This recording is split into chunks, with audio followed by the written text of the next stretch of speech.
Yo, what's up, everybody?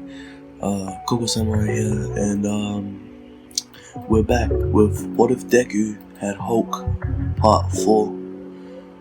Now, sorry for a little wait on this. I know I'm like a day late, but just being busy and trying to figure out where should I take this. Okay, but I know what I'm doing now, and I know how it's gonna go. So let's begin.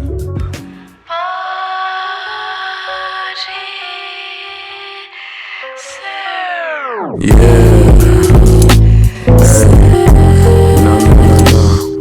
the last part, we found out that Deku, it might be possible for Deku to control Hulk. And from that day until the USJ excursion, he's been trying to figure out how he can trigger his Hulk form. At this point, he doesn't really realize that Hulk is another entity inside him, and he kind of just thinks he was imaginary. And one night in his dreams, he talked to Hulk, and let's say for the sake of the argument, we'll make Hulk intelligent, just because it'd be kind of one-sided talk if Hulk was just saying Hulk smash, or like Hulk, or like two words while Deku was trying to have a full conversation. And yeah, so Hulk is intelligent, and well, like, he's smarter, he knows how to formulate a sentence. And this is where we learn, like, this is where Deku learns that Hulk is an actual another life inside him. And Hulk at first was kind of annoyed with Deku because just he felt like he was in the body of someone so weak, and like Hulk is like pure strength, and he's all about strength and everything, and like being raged and everything, and just being like intelligent. He kind of thought that like it was kind of a waste. Like, why would he help someone so weak? But because of that, it started for a little while. Hulk started to accept Deku. So like after a little while, Hulk started to accept Deku, and because of just him being inside Deku, he saw how much he struggled and everything that Deku went through from the moment Hulk first appeared, back when he was a kid and he was talking to himself. And at first he liked Deku's guts, but as he was to get older and he saw how weak he was,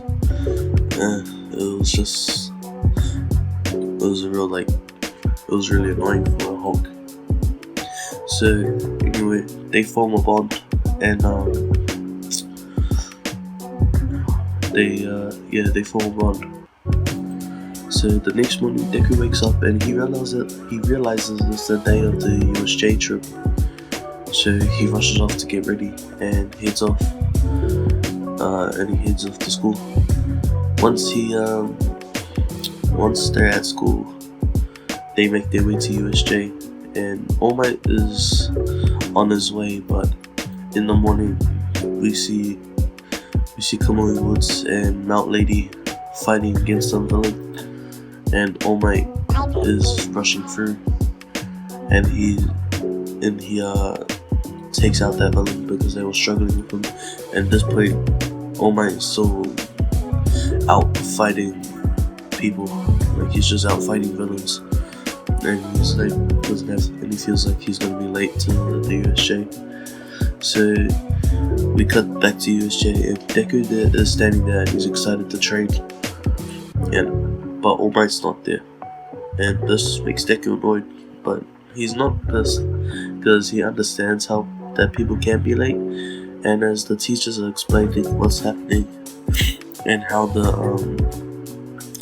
lessons are gonna go down, there's a surprise visit. The speech finishes, and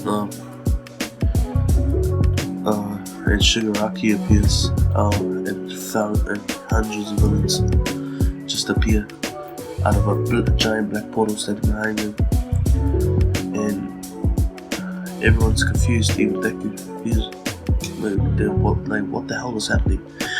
And after they see what's happening, everyone is teleported to different areas of the map. This makes Deku mad because he just wants to train and everything, and he sees he's on a boat with Froppy and Minato, and there's villains just waiting in the waters for them to do something, and he's getting angry, and he talks to Hulk in his mind, and he says, "Now's the time." This is the first time we see Deku trigger Hulk, because like at this point, it's like, because we've seen Deku go into Hulk form, but he hasn't been in control, and like they haven't had, like, it's just been Deku taking, like someone said in my comments, shout out to you, that he said that like Hulk was the driver and Deku was just along for the ride, and that's pretty much all that's been happening right now. But in this part we see that like there's two people taking the wheel, right? They both have a say in it, and they have control, and at this point he is a smaller version of Hulk because of Deku's intelligence mixed with Hulk's strength. But like we see in the comics,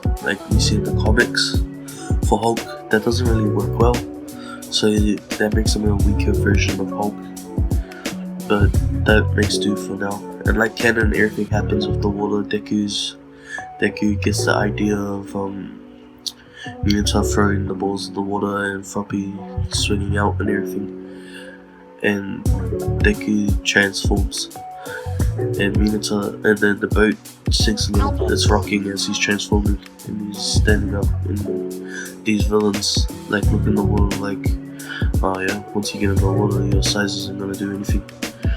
And then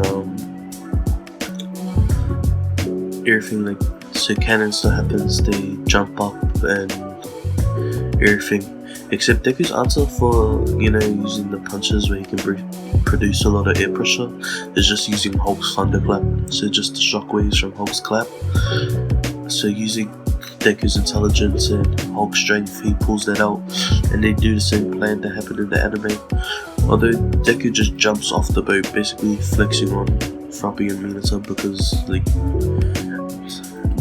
Froppy wouldn't be able to carry a giant Hulk, so he just jumps off and like by himself, and like that was enough for him to just clear the whole like pond. And but when Deku lands, he lands just out of Shigaraki's view, but in view enough to see that Aizawa is getting like fucked up. So Deku's getting angrier. Well, Deku's not angry, he's just like, I need help, and Deku rushes in, and he starts taking out heaps of villains one by one, or like 3 at a time, just taking them all out. And by this point, All Might hasn't even shown up yet, which is another thing in the back of Deku's mind that makes it angry for him. It makes him a little angrier.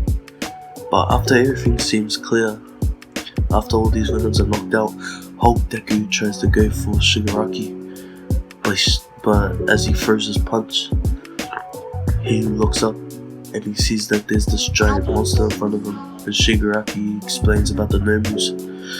And because of Deku being significantly weaker as a smarter Hulk, the Nomus seem stronger than Deku.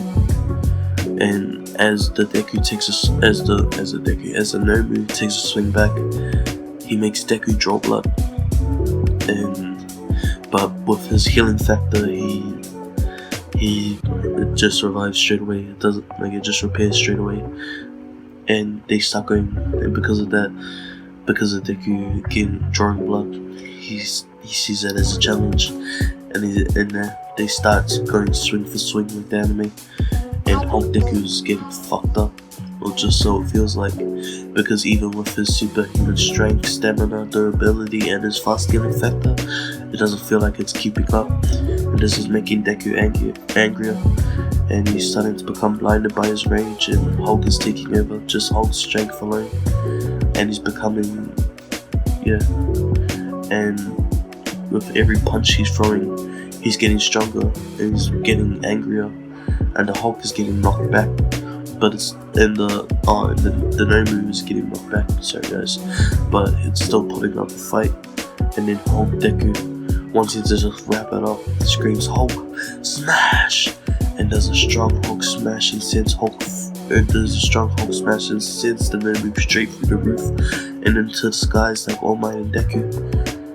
And after this, Deku is tired and weak, and he shrinks and just falls.